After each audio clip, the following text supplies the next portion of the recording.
Hi everyone, welcome to another one of my videos about exposure and response prevention therapy and how I use it to help me treat my choking phobia. So today I'm going to be eating leftover chicken KFC with some fries. And so basically the anxiety before, that's how the video goes. I tell you my anxiety level before I'm about to do my exposure, and then tell you my anxiety level afterwards. So my anxiety level before is like, it's like 10. So now I'm going to do my exposure.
Sorry guys, looking for a pen. I'm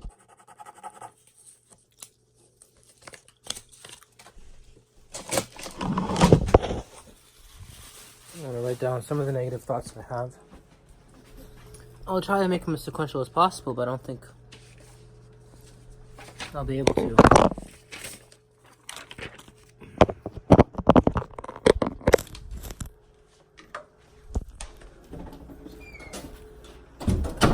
That'll be after my exposure. I'll explain to everybody my negative thoughts I have while I'm doing my exposure. But to do it while you're doing it is just too much because, like, you're eating, so it would just kind of be too much for me to be doing. Talking and eating, talking about choking.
Okay guys,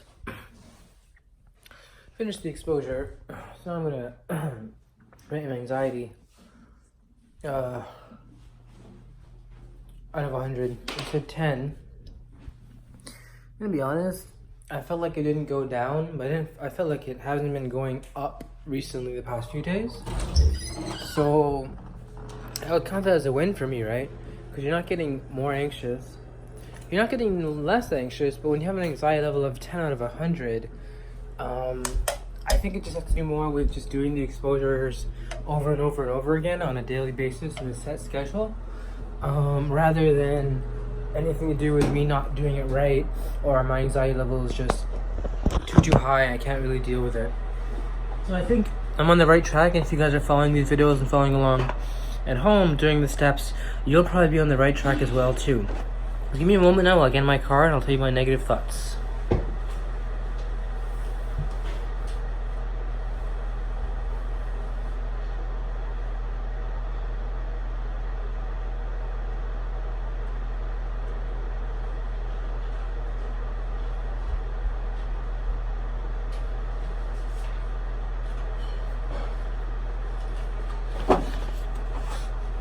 One second, so I have my shoes on.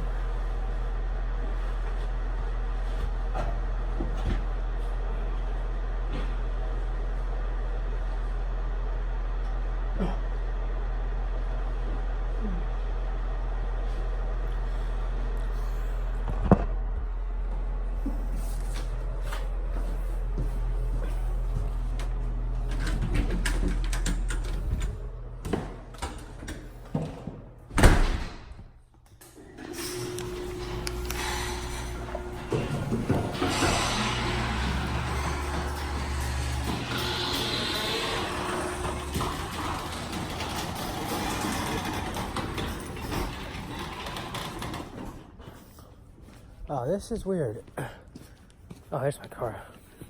I think someone moved it. Well, this is live, so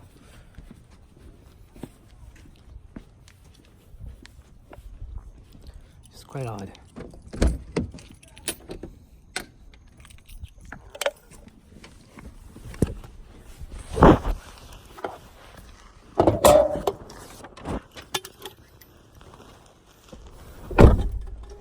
That was weird, guys. I think my father moved my car.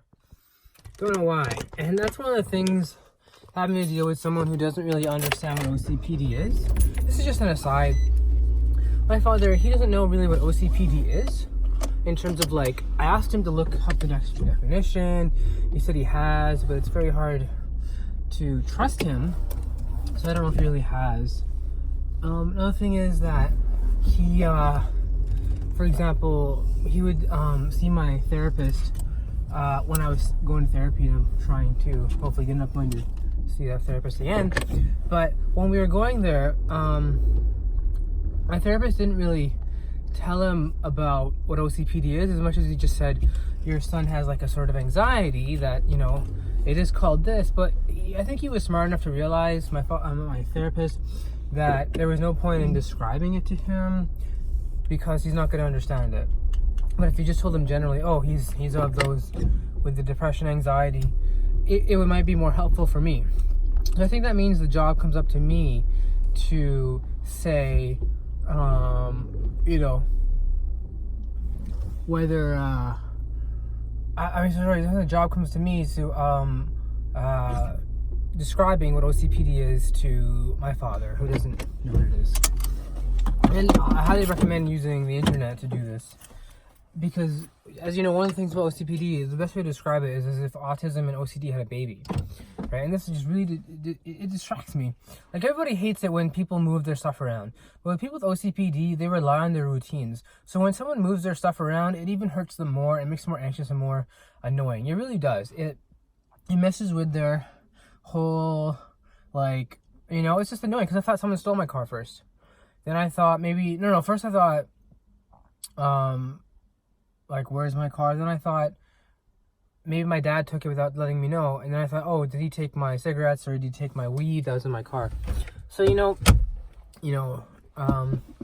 it's just all these thoughts go through your head, and that's for a normal person. With OCPD, it gets worse because, as you can see these are the symptoms. I'm talking about it more. I'm getting more annoyed.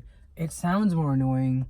The fact that I have to continue making this video about it when I wanted to do my negative thoughts about my choking phobia, it shows me. So I'm gonna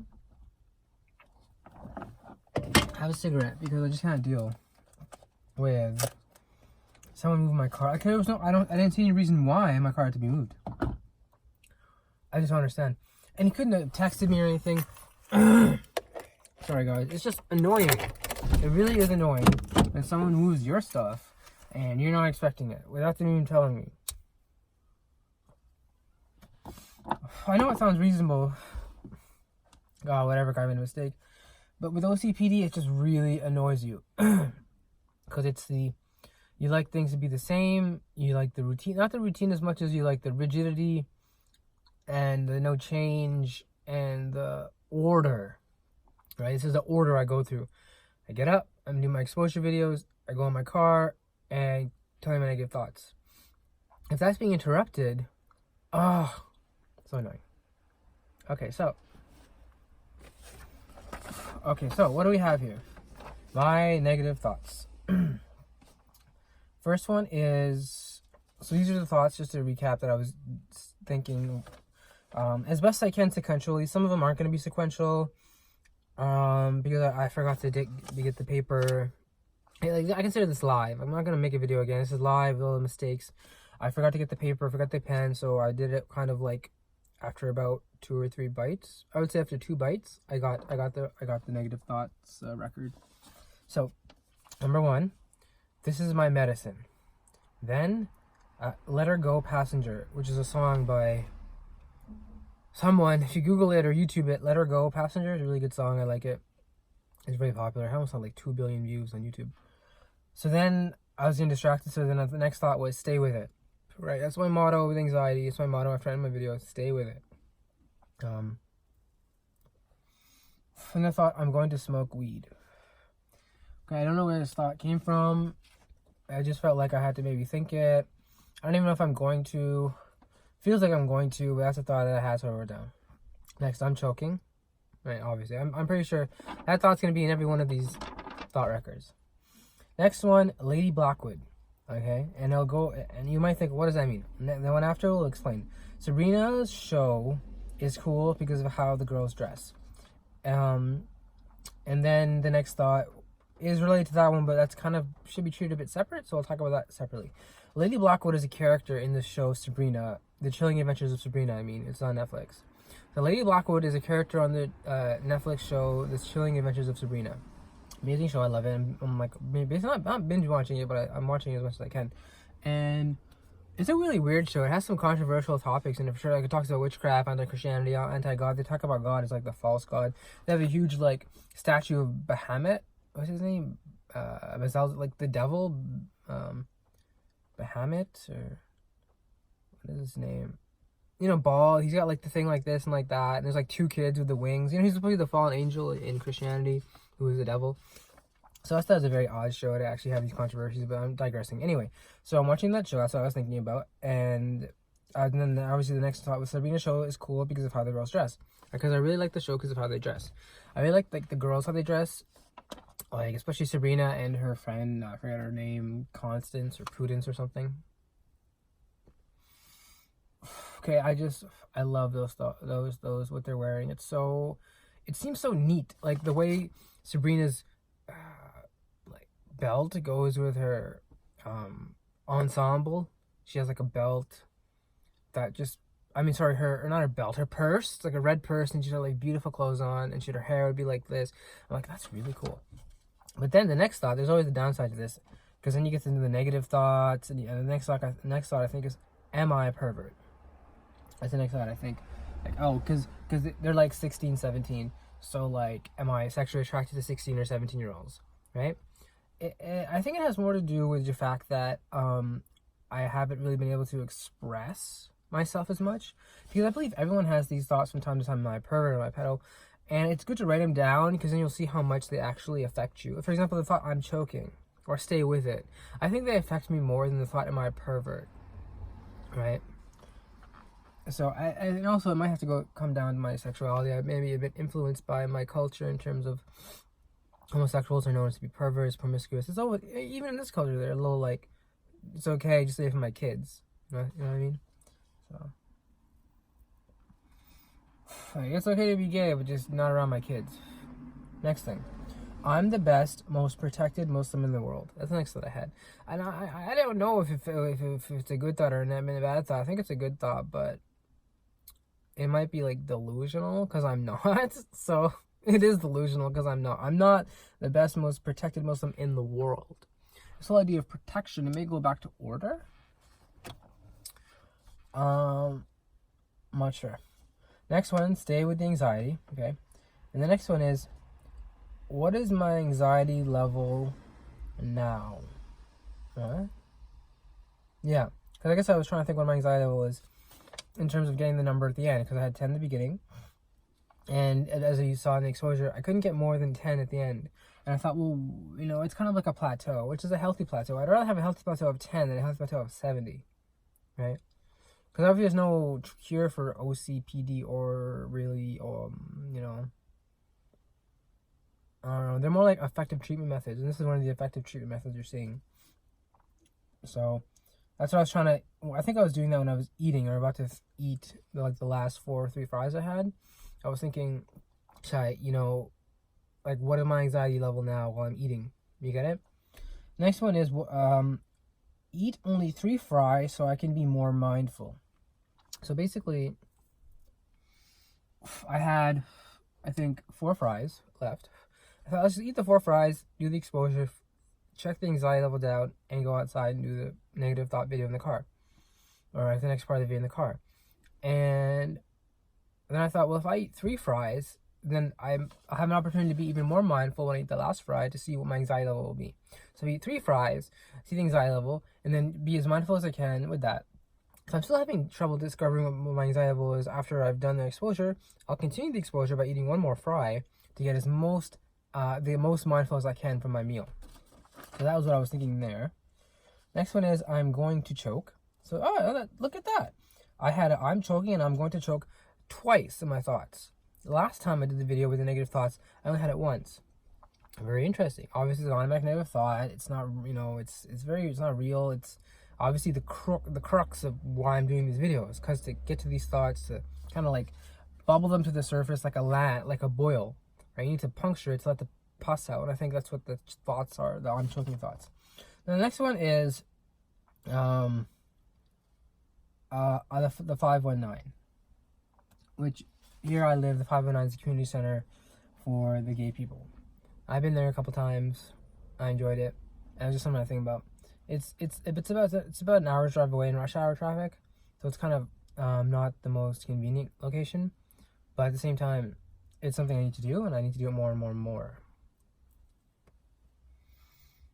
Next thought is, I miss Fajr. Then I wrote down negative thought. Fajr is a prayer Muslims pray in the morning, like around 5 o'clock, 4:30 in the morning. And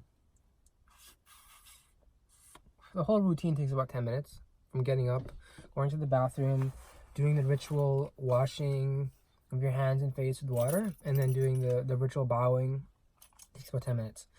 And it was a negative thought for me because I realized it as a negative thought. It's not something you're really even supposed to tell people. It's actually un-Islamic to tell people that, like, you're of your sins. So I have, though, and I was doing it on the rubric of psychology.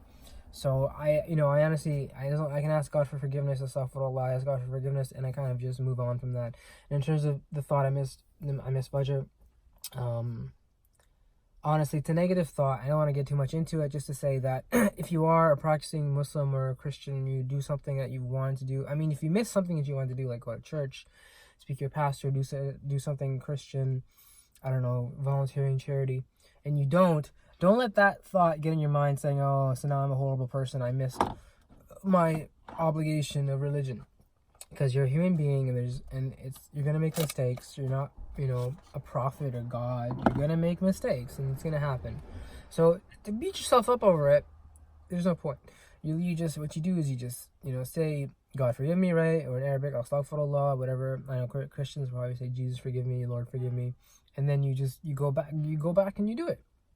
And if you miss it, well, you try your best to do it, make another appointment to do it again, or somehow, do some deeds to outweigh it, So that's that. Those are my negative thoughts. So what's my plan for today? My plan for today is not too much, because I haven't gotten paid. I'm not gonna get paid till tomorrow, and I need gas money to do my work. It's not like another job where you just, you don't have to pay for gas. Like, obviously with most jobs you just pay for gas, but it's not as much as I have to pay for gas. Like, commuting back to forth, let's say I was working at my previous job before delivering, would be at the mosque, and that was, about, just driving to the mosque. It's a town over, so it's about 20-minute drive and 20-minute back, and that's it. No more gas you have to pay for, basically. So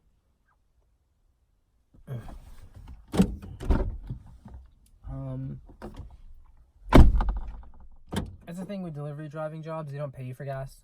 We rely on tips for the gas. Our tips ideally should be going to our gas, and our pay from our company should be covering at least minimum wage.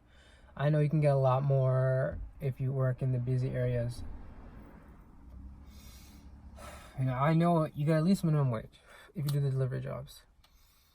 You can get like 10. What's the minimum wage here? I think it's like $14 an hour.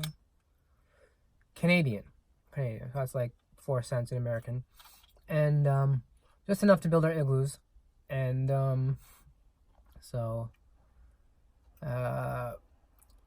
yeah. I'm forgetting a lot of things I was going to say. So it's good to maybe have like this paper to kind of like say, well, this is what I'm going to do, and this is what I'm going to do. So, yeah. That's basically it. Again, I don't want to smoke weed, but at the same time, I'm going to, because I like the body buzz. I'm not going to lie. I like the body buzz you get. It's like, if no one's ever tried it, obviously do it in a safe space with people who you trust. And do it primarily, I would say, for psychiatric reasons. Don't do it for recreational reasons if you suffer from an anxiety disorder, because then you might just use it as a crutch. I use it for recreational and medicinal reasons, full disclosure. So there are parts where I think it may not be helping me. There are parts where I think it may not be helping my mental illness, but I'm not sure, because doctors have recommended it. At the same time, I've heard warnings of how it affects brains.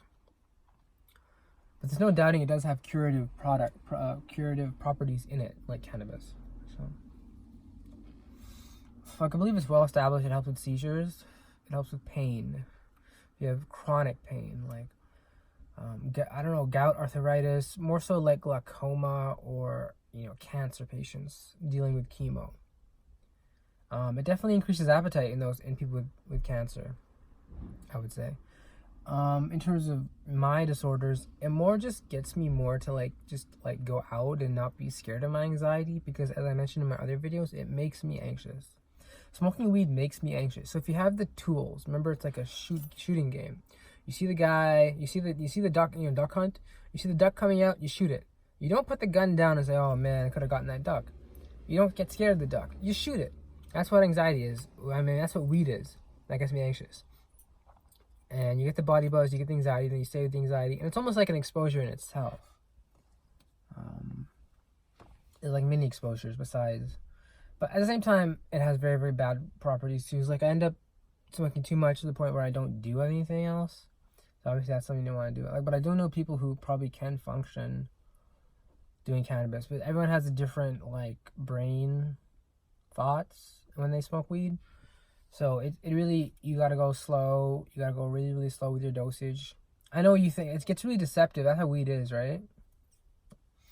If you smoke like 4 hits of it and you think, oh, it's not that hard, it's not that harsh, I'll just smoke like 3 or 4 more. But if you haven't ever smoked weed and you smoke 7 hits off a joint, you're gonna get kind of high, maybe more than you'd like. So maybe you want to just start with 4 and then call it a night, and then tomorrow do 5, and the next day do 7. So you kind of like build your way up. You get more adjusted, like your body gets more adjusted to the weed, and you stop freaking out. Because the worst thing you want to do when you get high is get a panic attack and have an anxiety attack. And the best thing to do when you're getting that is just go to sleep. And if you can't, you should take, I believe it's, look it up on the internet, but I think it's vitamin C. So you eat an orange or get a bunch of vitamin C's from the from like the shopper, from like a drug store. For the most people though, they're gonna not be too freaked out. So they're gonna be too freaked out to do this. So they're gonna need people with them. So you're gonna have people who are experienced weed smokers around you. Never smoke alone if it's the first time. It's just, unless you really know what you're doing, like you've done the research, you have the calming, everything. You have like in terms of the vitamin C. If you get too high, you have something you're gonna do to distract yourself, and you have like an escape plan in terms of like, oh, I smoked too much, so I'm just gonna like go to sleep or something. Let's just do it and be like, oh, I'm gonna smoke weed and I'm gonna get high, and you don't even know what that means. You'll like it the first time. I guarantee you'll probably like it the first time. The 4th or 5th time, because you're not thinking about it, you'll get too high probably, and you'll get a panic attack, and you might turn you off weed. So you got to be okay with your own thoughts when you smoke weed, because you'll have some odd thoughts. You think you'll be in like a higher dimension or something. Everything will be funny. Everything will be like, oh, body buzz, feels so nice. But then if you get too high, you think, oh, how am I going to get out of this? Well, you got to realize you were never in it. It's just marijuana. It's just the cannabis interacting with the part of your brain that has the cannabis receptors, and you get high within a minute, and you'd be high for about an hour to an hour and a half. I wouldn't operate machinery about half an hour after I smoke weed. I wouldn't feel comfortable. It'd probably be the same as like having a beer. So, they're good guidelines to keep in mind. For anybody who wants to try cannabis as a therapeutic method to deal with their anxiety. It's a really tricky slope. I'm recommended obviously for people who have glaucoma and those things.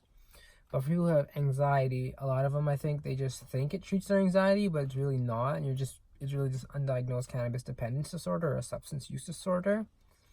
That's why you need to be really, really careful. I really, really caution you guys to not try cannabis for a therapeutic unless it's been approved by a doctor. Talk to your doctor about it. He knows the best, right? Talk to him. Say, look, I'm thinking about doing cannabis for anxiety. What do you guys think? And obviously, this is where I live in Canada. It's legal. If you live in America or somewhere else, obviously, I don't know the rules. I don't want to get blacklisted on this channel. I'm not promoting crime, but I do live in a country where it is legal. So I would highly recommend you don't break the law, obviously. Speak to your doctor. If medicinal marijuana is available in your country or your state or your city, avail yourself of that. If there isn't, unfortunately, there's not much I can say for you. I'm not going to say go ask your dealer or whatever, because it's wrong, because you won't know the exact amount. Sometimes it might have more amount of THC than less amount. And so you might think, oh, it's not too much because he gives you a low amount. And the next day he's like, oh, I got different weed. And you think, oh, it's the same weed, but like maybe a different something else. You won't know what THC level is. And you'll get from 10, you'll give you like 20. You'll be like, oh, I'm so high. And you're going to get too high. And you're going to get too panicky. And you won't smoke weed again. And I don't want you to turn you off weed, because weed in itself is not a bad thing if used correctly. But at the same time, I also believe weed is forbidden. And yet that's what I do sometimes because it helps with my anxiety. It's kind of like getting to that whole dichotomy, that kind of like schizophrenic way of like, I'm Muslim, but I'm also gay. So it gets really confusing. And I don't get a free pass for that. Just because I'm Muslim and also gay doesn't give me a free pass to sin. Because I want to go to heaven. I want to, have God be pleased with me.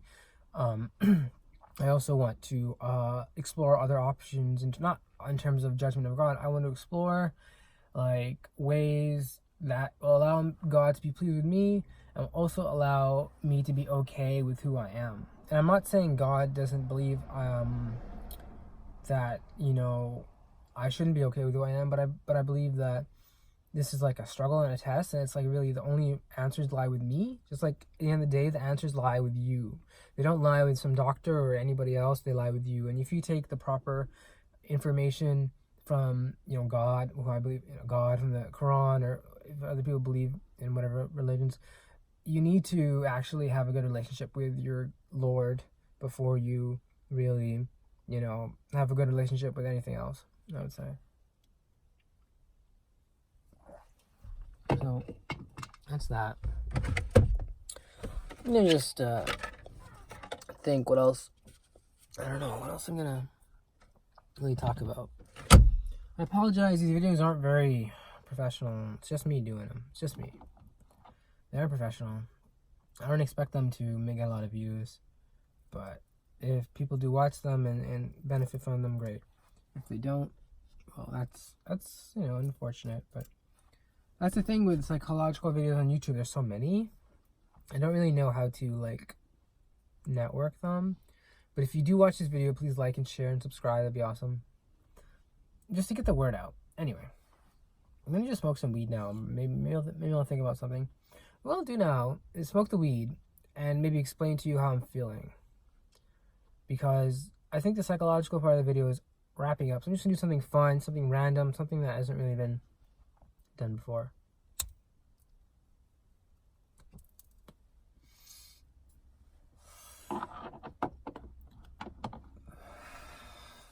I count my weed by the amount of hits I take. Not like the grams or so much like the joints or whatever. This is a joint. Yeah, I got it from the store. It's called Trailblazer Spark Sticks. Okay? And it has about 10 to 12% THC, so it's probably the lowest level THC you can get. And I enjoy it for the body buzz. Because I don't really like to get high to get high. I like to get high just because it makes other things that I'm doing a wee bit more interesting. So within a minute, you will feel high. After I smoke this first hit that you just guys saw me, the cannabis smoke is going into my lungs. And then from my lungs, it will diffuse into my bloodstream and go directly to my brain, where the cannabinoid receptors will interact with the cannabis, which is in my bloodstream, causing the psychoactive reactions. Psychoactive is basically a word that means your brain is acting differently, in a different way, almost a psychedelic way, right? Psychedelic, like looking through a kaleidoscope. But that's never really happened to me, and I've never really looked through it's not, when I get high, it's not like I never look through a kaleidoscope. It's more like fuzzy, or people are brighter, or things are happening faster.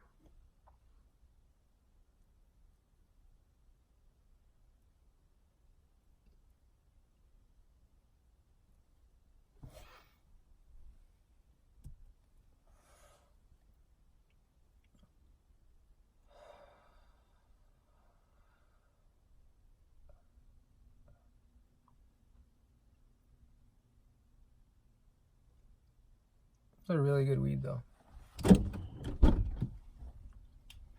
I'm getting older now. When I was younger, I used to smoke a lot of weed, and before I converted, and I used to think, oh, good weed is the weed that gets you really, really, really high.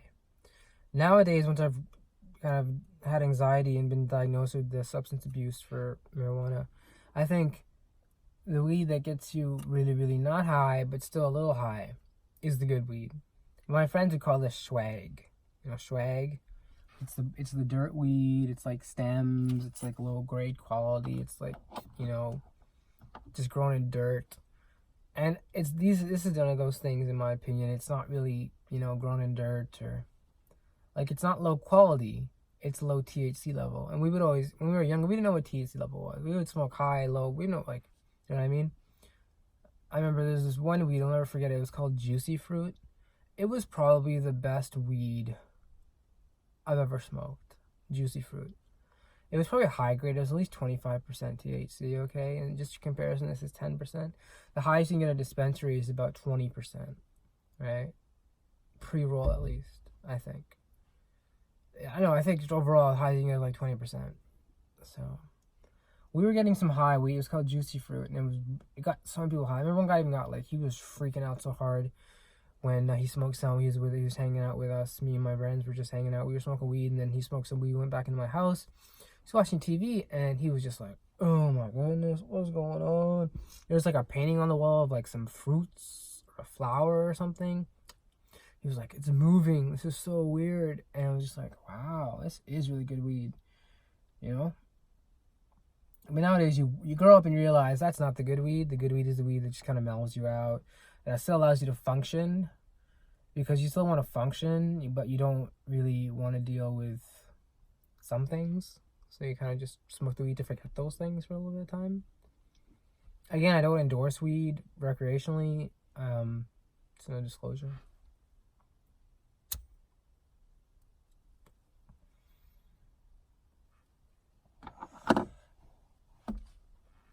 Ooh, medication. One thing to talk about.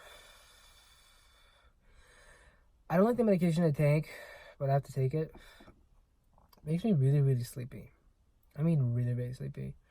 If you haven't been taking it for a while and you start taking it, let's say you miss like 3 or 4 doses, and you took a dose, then you missed another 3 or 4 doses, and you took it. Okay, let's say you did that for like 3 weeks, then you start taking it regularly. Oh, boom! You are out for at least 10 hours when you go to sleep.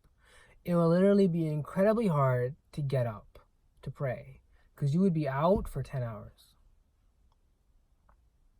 The only way you can get up is if you go to sleep early and really, really commit to waking up early. And it's really, really hard, because you want to be like the normal people who can stay up late and then still get up early in the morning.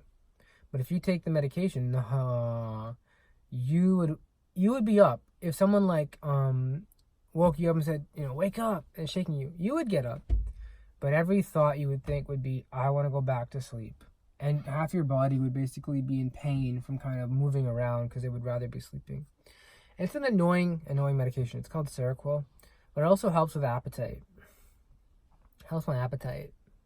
It increases appetite for sweet foods.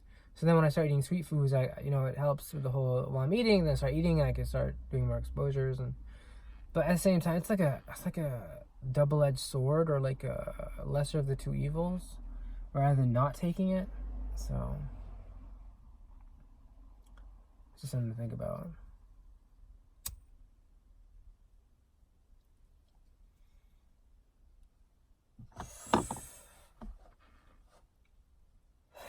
If you're gonna smoke, I highly recommend you get a vaporizer, right?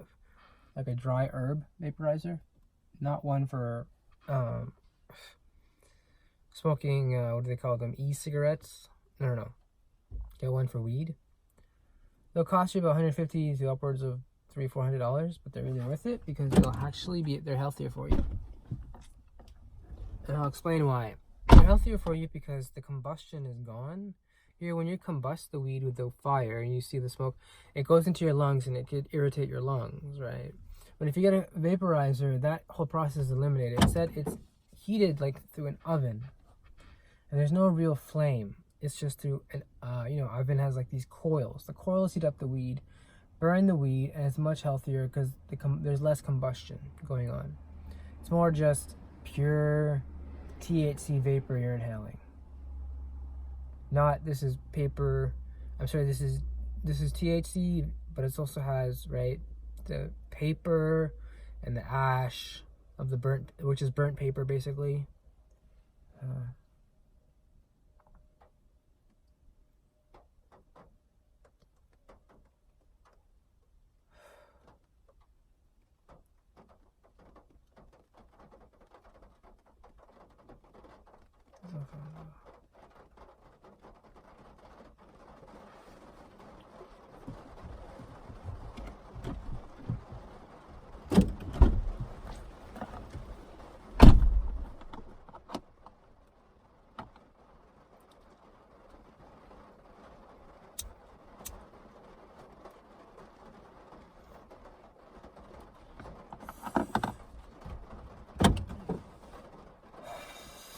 So I'm staying distracted. If it's like raining,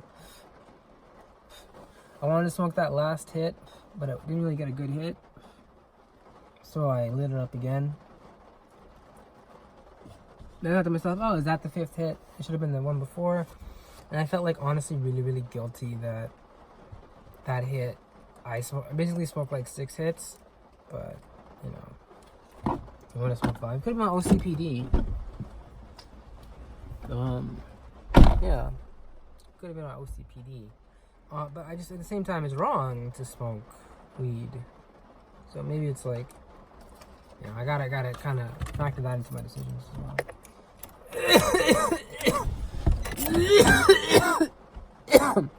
Excuse me. Wow. I think I'm gonna wrap it up here.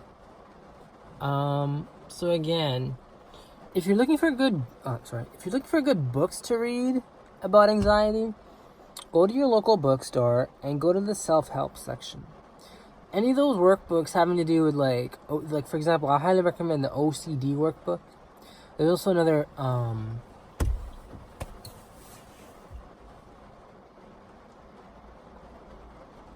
I just see if I look ugly there. There's also another book called Mind Over Mood by, I believe, Shelby, Shelby, which is very good. She kind of pioneered this whole exposure and response prevention, cognitive behavioral therapy approach to tackling anxiety disorders. There's obviously different workbooks. The social anxiety workbook. I'm sure they have other workbooks or other things. I'm sure they have like agoraphobia workbook or the depression workbook. They're all there. Any of those workbooks can be good. Also, maybe reading about people who suffered from this. You know, pretty sure Abraham Lincoln. I don't know, like Nelson Mandela maybe. I'm sure there's people out there who's written books who've suffered from anxiety. Just none of them are coming to me right now. Alright. Let's end the video here. Alright. I'll end the video here. And sorry about not making a video yesterday. You guys know. What am I saying? You guys don't watch this. But if anyone does, you guys and gals, you guys know, right? You guys know that I don't make videos on Saturday because that's my day where I just don't really do my exposures. In terms of, it's not like I don't eat. I eat, but I don't really stay with the anxiety as much because I know it's my cheat day where I don't have to. Right? I don't have to do my anxiety in terms of, I don't have to keep facing my anxiety. Then you find that even when you don't, because of the past 6 days, it kind of still, it's like muscle memory because you're still working it. You kind of are still facing your anxiety because you just feel it's more, you just become more habituated to it. It just feels more normal because it's something you've been doing the past 6 days. That's the thought that I want to leave you guys with, to maybe highlight the importance and successful elements of exposure and response prevention therapy to treat choking phobia and other anxiety disorders. Alright guys, stay with it. I'll see you next time.